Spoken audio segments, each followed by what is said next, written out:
যারা আওয়ামী লীগ করেছেন চুপচাপ থাকুন। আওয়ামী লীগের মতো ফ্যাসিস্ট দল এই দেশে কখনো রাজনীতির সুযোগ পাবে না।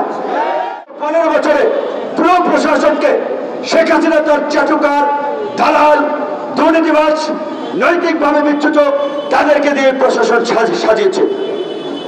থানায় পুলিশ এখনো অনেক জায়গায়, থানা জেলা অনেক জায়গায় কর্মস্থলে যোগ দেয় নাই। ওই যে আওয়ামী লীগের চাটুকার, দালাল, দুর্বৃত্তরা পুলিশকে ভুল বোঝাচ্ছে, ডিমোটিভেট করছে, তোমরা যাইও না, তোমরা তোমাদের নিরাপত্তা নাই। কিন্তু আমরা পরিষ্কার ভাবেই আপনাদের এইখান থেকেও আমরা যেহেতু যুগপৎ আন্দোলন করেছি, রাজনৈতিকভাবে সমস্ত বিরোধী দলকে নিয়ে রাষ্ট্র মেরামতের রূপরেখা থেকে শুরু করে অন্তর্বর্তীকালীন সরকারকে সহযোগিতা করছি। সমস্ত রাজনৈতিক দলের নেতা কর্মীদের উদ্দেশ্যে বলবো, আপনারা প্রত্যেক দলের পক্ষ থেকে ইউনো, ওসি, ডিসি, এসপি তাদের সাথে মিটিং করে তাদেরকে আমাদের এই আহ্বান পৌঁছে দিবেন। আমাদের জাতীয় নেতৃবৃন্দ, আমাদের নেতৃবৃন্দ দিক নির্দেশনা দিয়েছে আইন শৃঙ্খলা পরিস্থিতি স্বাভাবিক করতে আপনাদেরকে সহযোগিতা করার জন্য। আপনারা ওসি, ইউনো, ডিসিএসপি তাদেরকে আস্থায় নিয়ে আসুন, তাদেরকে মনোবল বৃদ্ধি করুন। কারণ স্বাভাবিকভাবেই যে পরিস্থিতি হয়েছে এবং এখনো একটি দুষ্কৃতিকারী গ্রুপ যারা একটা অস্থিতিশীল পরিস্থিতি তৈরি করার চেষ্টা করছে, তাদের প্রশাসনের অনেকেরই হয়তো মনোবল কিছুটা ভেঙেছে।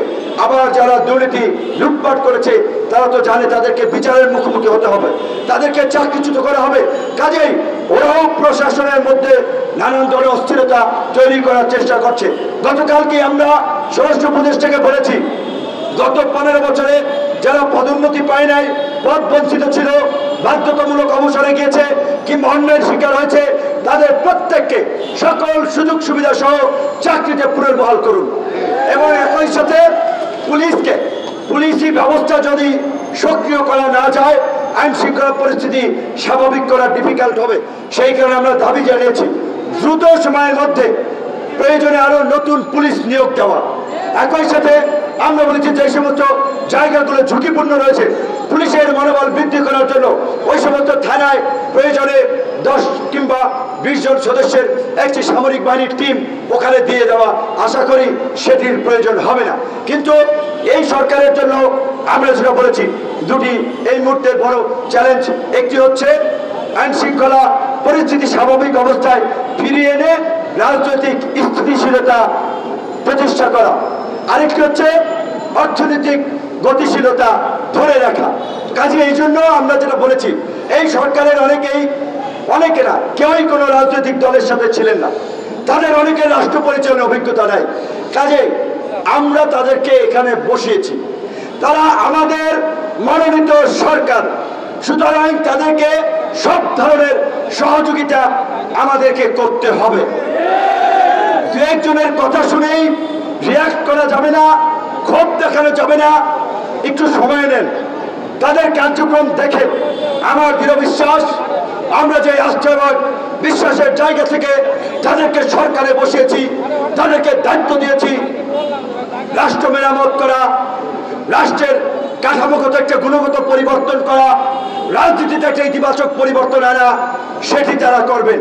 সেই সময়টুকু পর্যন্ত তাদেরকে দিতে হবে। ছাত্রলীগ, যুবলীগ, আওয়ামী লীগের রুট লেভেলের নেতা কর্মীদেরকে বলবো, আপনাদেরকে আগেও বলেছি, যারা আওয়ামী লীগ করেছেন চুপচাপ থাকুন। আওয়ামী লীগের মতো ফ্যাসিস্ট দল এই দেশে কখনো রাজনীতির সুযোগ পাবে না। ছাত্রলীগ, যুবলীগকে নিষিদ্ধ করা হবে।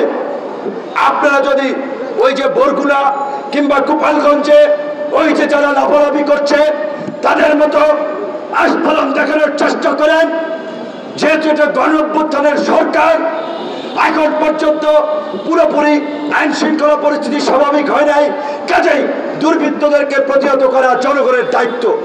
তাহলে এই ছাত্রলীগ, যুবলীগ, আওয়ামী লীগ যদি দেশকে অস্থিতিশীল করতে চায়, তাদেরকে গণধোলাই দেওয়া আপনাদের দায়িত্ব।